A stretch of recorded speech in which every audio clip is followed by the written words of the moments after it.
I have been highly critical of what Brompton has been doing under the new CEO for a number of years now. And this article seems to vindicate what I have been saying in so many videos.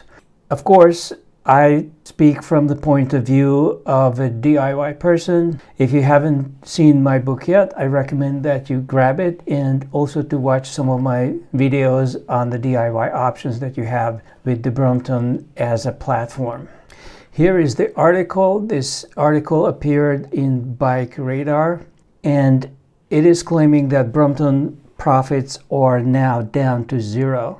After a really good year that they had going from 2022 into 23, when they made something like close to $10 million of profit, or maybe even over, whereas what they are claiming now is a profit of $5,000, 5,000 British pounds, which is what, maybe 7,000 US dollars. It doesn't matter because it's basically nothing. So the original profits were maybe US dollars close to 13 million, which is not bad for a relatively smaller company like the Brompton. And it's also very interesting, by the way, that they are revealing numbers, something even Dahan and Turn are not showing to the public. So that's one positive for the Brompton leadership. However, they sold in 2023, the year ending in early 23, they sold 92,000 units, but then it went down to 85,000 by the spring of 24. This is kind of a weird year because it's not a calendar year. They're looking at spring to spring. But it certainly does show a trend. And they are optimistic because they feel that the market is picking up. Butler Adams, or they are hoping that it will pick up. Well, the reality is that the market has been going up. If you believe the financial analysts, then from 2020 to 24, it's been going up. And this is an interesting graph because in light blue, you see the electric portion of it, and the dark bars represent the conventional human-powered folding bikes. And this is the folding bicycle market. What you see beyond 2024 is an estimate. So we don't know this for sure. I don't think estimates are something you can rely on. But this is past data, so this is something we have. And the numbers have been going up. So if the folding market is expanding both in the electric and in the non-electric area, then how come Brompton is losing sales? Well, I think I do have an answer to that, and that answer is going to be based on the same fundamentals that I have been reciting over and over. Let's look at what they did in the beginning. The first new product that they introduced that I can think of is this sort of pseudo racing machine that they sort of marketed with a racer, and it was called the CHP T3. Not an easy name to remember. In general, this is the same Brompton shape that you have with all of the classic bikes. So I did like the compatibility that you could interchange whatever the old bikes had with the new model.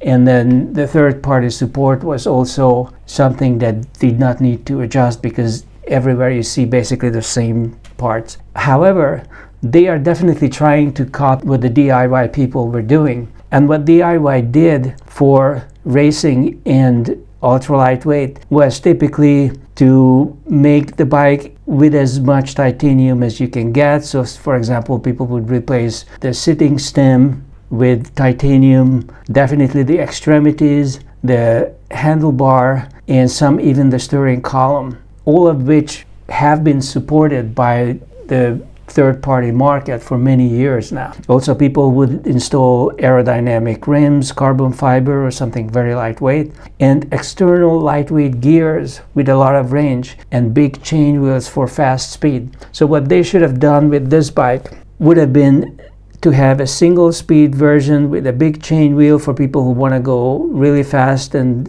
want to use it for training, and to do a racing version with an external cassette and derailleur that would have been very light, and maybe a dual chain or a choice of big chain wheel, a small chain wheel, a lot of options and variability, and definitely sexier and more lighter in aerodynamic rims, better than what you have here, and lots of titanium everywhere else. This is not what they did. So what they were trying to do was actually a good idea, but it was the execution that was really poor, in my opinion. And then they came out with this electric thing.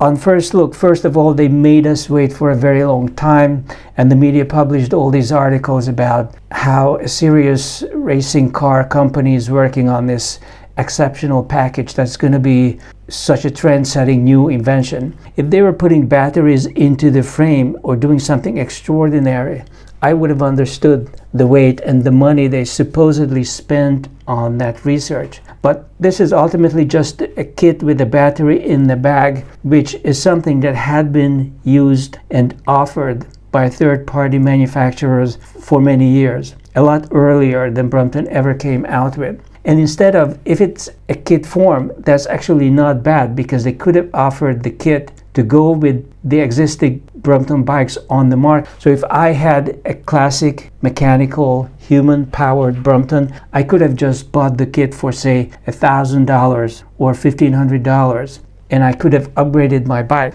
But they wanted you to buy a brand new bike, even though the entire bike is same as all the others, but it is just the attachment that is such that it is not possible to install this as a kit on a classic Brompton bike. So once again, what they were trying to do was not necessarily bad, but they have done a poor job thinking it through. And they also spent too much money. There's no reason to do any research on this. They could have just purchased a model from one of the companies, one of the third-party support companies that had a Brompton Electric kit, and they could have just adopted that for the bike. So once again, a well-intentioned project but poorly executed. And then we had this titanium bike. I must say I did not imagine that the market wanted titanium or ultra lightweight as much as they do want it. I do see people picking up this bike left and right despite the horrendous $6,000 purchase price. I have already done videos on this bike, but if I can repeat some of the concerns, they have changed a lot of details here. This is not necessarily backward compatible. You can't necessarily take the steering column from a classic Brompton and shove it into this one. The fork is now different. The styling has changed. This kind of thickness is, I understand why they are doing it, because titanium is a softer metal than steel, but they could have just stuck with the same look of the classic and made it internally thicker to make it stronger. This is what the clone market is doing, and there are now innumerable clones that are made of titanium with the same elegant thin style that we have been seeing from Brompton for decades. And then there is this fork. The fork does not really go with the curvy shapes of the rest of the bike. If I just look at nothing but this area, it looks like a 21st century bike. Then I look at this one, and this one looks like mid to a little bit later 20th century styling. So the styling is just all messed up. And of course, once again, there is this issue. If this is sold to be ultra light, then a one speed would probably be a very good choice, and they do offer it now. But some people want to use it for racing, and for those people I would do the dual front chain wheel and a very good cassette, not this cassette that is very uninspiring. You have 4 gears and they are almost the same size, so there is not much of a gear range on this. Once again, it's an idea that actually would have worked, but it's the execution that is poor, in my opinion. And finally, the latest nonsense.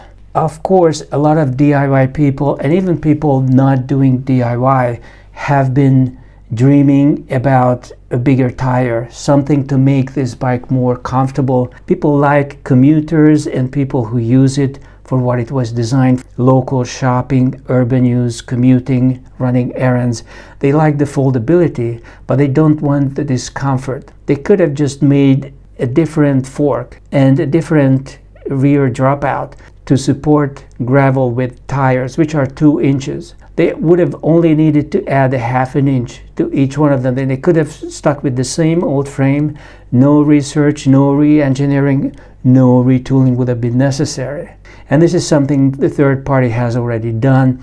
A lot of people have upgraded their classic Bromptons with new forks and triangles that are just a little bit wider and have a disc brake attachment on it. That was really all that was needed.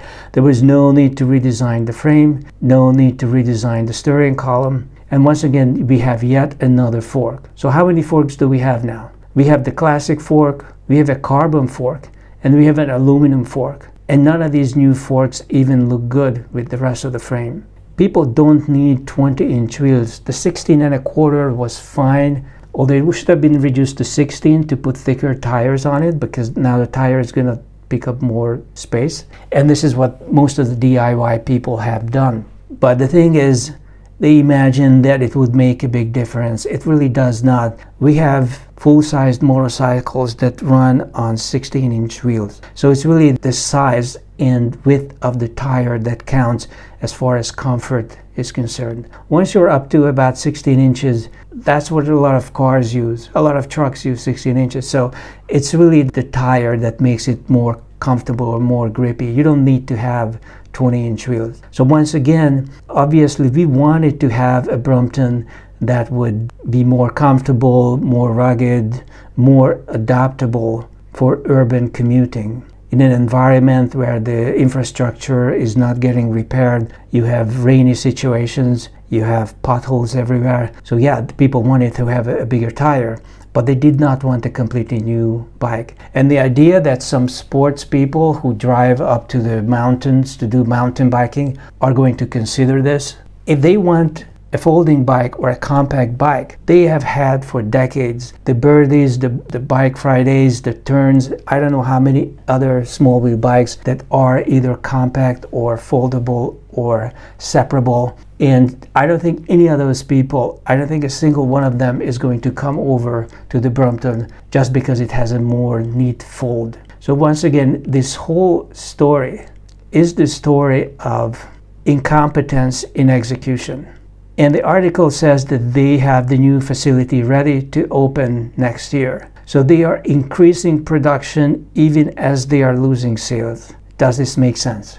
Not to me. But in any case, it'll be interesting to see where this goes. And of course, we are all going to be watching it.